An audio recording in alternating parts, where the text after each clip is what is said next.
राजधानी डाक्तरखाना रक्त भंडार परिसर में मिशन रक्तदान तरफ लेखक तथा युव समाजसेवी रवि नारायण पट्टनायक निज मां बासंती पट्टनायक जन्म दिवस अवसर में एक रक्तदान शिविर आयोजित हो शिविर को रक्त भंडार निर्देशक डॉक्टर देवाशीष मिश्र उद्घाटन करथिले। मिशन रक्तदान पक्षरु आयोजित करा जायथिला। उक्त शिविर में मिशन रक्तदान सभापति हरप्रसाद महापात्र उपस्थित रहिथिले। अन्यमानक मध्यरे गुनु आचार्य, निरंजन पट्टनायक, विभूतिभूषण साहू, बालाजी पात्र प्रमुख शिविर परिचालना करथिले।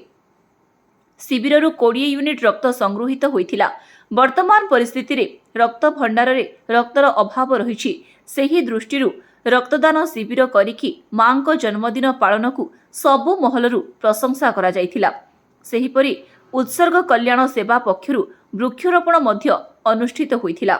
सभापति सरोज कुमार साहू समेत अनुष्ठान समस्त सदस्य माने उपस्थित रहिथिले।